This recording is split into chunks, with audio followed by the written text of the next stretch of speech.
All right, let's talk about something we've all been through. That super universal and, yeah, let's be honest, pretty embarrassing social moment that we all dread.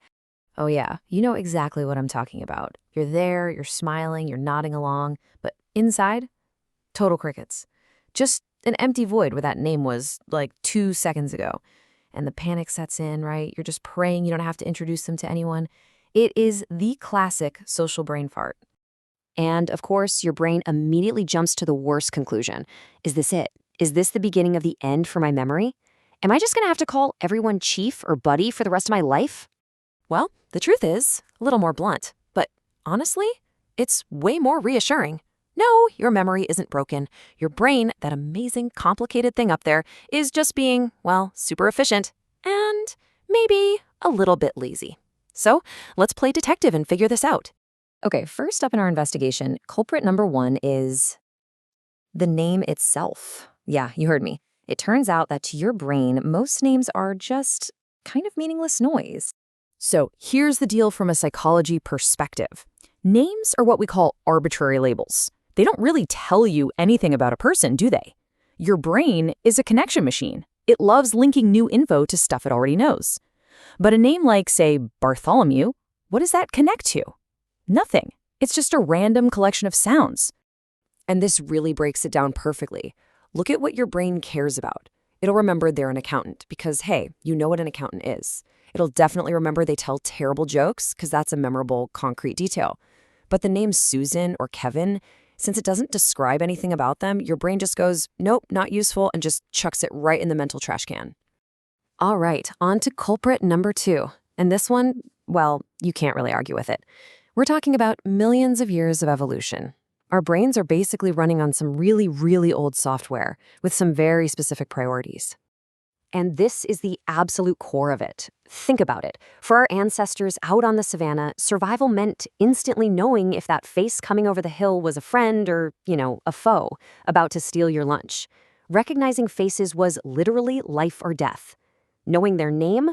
Not so much. So what happened? Our brains built this incredibly powerful, specialized system just for recognizing faces. So you can kind of picture it like this, right? When you meet someone, your brain creates a new folder for them. And as you can see, like 95% of that folder is just high-def face data. The name, it's this tiny little optional field at the bottom. It's like a sticky note that's barely hanging on. And that's exactly why you can see someone in the grocery store a month later, recognize their face instantly, but have absolutely zero clue what their name is.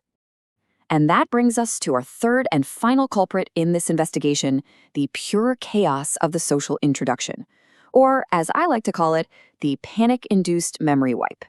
Here's the thing. When someone is actually saying their name, you're almost never just listening, are you? No way. Your brain is going into overdrive. It's what's called divided attention. You're doing a million social calculations at once, and you get so stressed about how you're coming across that you completely miss what's actually being said to you. And this is that internal monologue of panic in action. It's like, okay, initiate handshake. Wait, was that too firm? Oh God, was it too weak? Am I standing weirdly? I need to think of something witty to say. And while your brain is doing all of that, the person's name just whoosh goes in one ear and out the other. It never even made it into the system. So the investigation is complete. We've reviewed all the evidence and the verdict is in. And I have good news for you. You are officially not guilty of having a bad memory.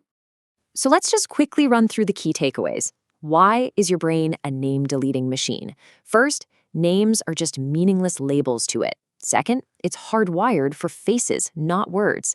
And third, that social panic you feel causes total cognitive overload. The name never stood a chance. Really, the big takeaway here is this. Your brain isn't broken. It's just lazy in a really smart, efficient way.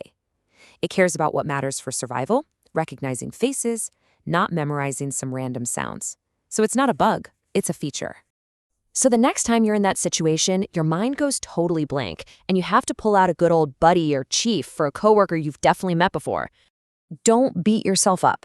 Just remember, it's not you, it's your amazingly efficient, highly evolved, name-deleting brain doing its job. And hey, let's be real, the person you're talking to probably forgot your name 5 seconds ago too.